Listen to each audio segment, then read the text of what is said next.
छा कयो त हिनखे चई हिन माई जा सूर कचा आहिनि, चए हिनजो ॼम कोन थींदो, त हुन सूर बंदि करण जी हुन सुई हईं, बंदि करण जी सुई हईं त तंहिं विच में हुन ॿार जो घस बंदि थी वियो।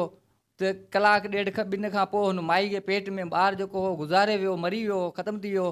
पोइ हू अंदरि अची बेहोश थियण लॻी।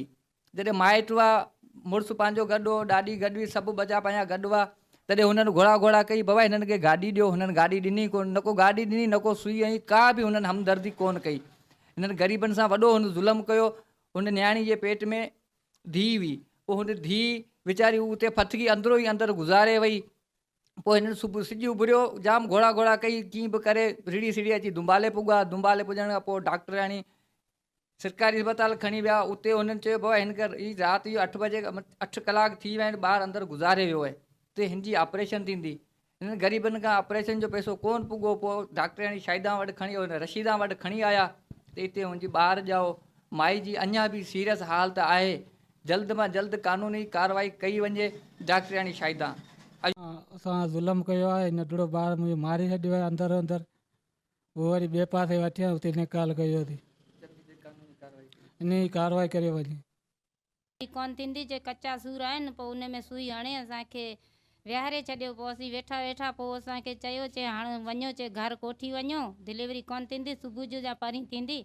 इन जे करे असीं वेठा हुआ, राति सॼी हिते तरपिया पई। पोइ माई खे अची सूर लॻा जाम, पोइ अलाए छा सुई कहिड़ी हणी कहिड़ी कोन हणी, पोइ उन में अलाए छा थी वियो। पोइ छोकिरी अलाए सफ़ा को गश थी वई। उन में वरी असीं कोठी आयासीं हिते दुंबाले ॾांहुं, चए असांखे गाॾी ॾियो, असांखे गाॾी कोन ॾिनी। असीं वरी किरायो चयो, हिते तेल भरायूं था तॾहिं बि कोन ॾिनी, चए किरायो ॾियूं तॾहिं बि कोन ॾिनी। वरी चए असीं दुंबाले कोठी वञूं, चए दुंबाले न कोठी वञो, चए घर कोठी वञी। ईअं ॻाल्हि आहे। चयो, चई ॾिसे, चई अम्मा तूं कहिड़ी दाई आहे? हिन छोकिरी जो ॿार कचा सूर न सुई मूंखे लिखी ॾिनी, चए सुई वठे जो ऐं लॻाया, हिन जा सूर बंदि करायां। त छोकिरी जो विहांउ में देरि थींदो अभी घर कोठे जो। असां चयो असां गाॾी आहे कोन, असीं घर केॾा कोन, चए गाॾी आई कोन, त पोइ अभी हिते रहे पियो। असीं उते रहे पियासीं, असांखे गाॾी कोन मिली, राति उते हुआसीं।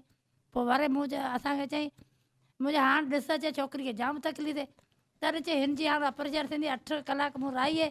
हाणे खणी असां चयो असीं दुंबाले वेंदासीं, चए दुंबाले लाइ गाॾी आहे कोन। असां चयो असीं दुंबाले वारी सरकारी में वेंदासीं, कहिड़ी बि हालत में असांखे उते छॾो। पोइ कागर वठे रखिया, असीं आयासीं दुंबाले वारी सरकारी में। उन ॾिसे, चए अम्मा हीअ छोकिरी जो जेको सुई ते ॿार जो घस ख़तमु थी वियो, हिन जी ऑपरेशन थींदी, ॿारु मोह पिए, सुभाणे हिन जो मूं केरु खणंदो, असीं हिन में ज़िम्मेवार कोन्ह। बाक़ी सुबुह जो 10 बजे वॾी डॉक्टरनी अचे, उहा जेको मसइलो करे त करो। हू 10 बजे ताईं माई खे जाम तकलीफ़, असीं रशीदा वटि कोठे आयासीं, हुन बोतलूं ॿियूं चाढ़ियूं। केवल मुंहिंजो पुटु आहे, पुट जी नुंहुं आई, मुंहिंजो हुनजे शरीर में को माई छुटी आयो आहे। बाक़ी हुनजो अलाए तड़पी, राति सॼी तड़पी, राति सॼी मुंहिंजी नुंहुं तड़पी। असां ग़रीबनि खां छा ज़ुल्म कयो आहे हिन माई, असीं त सम्झूं न, असांखां गुनाह सां कयो आहे न। हाणे असीं छा करियूं हिनखे, कानूनी कार्रवाई करियो कुझु न कुझु।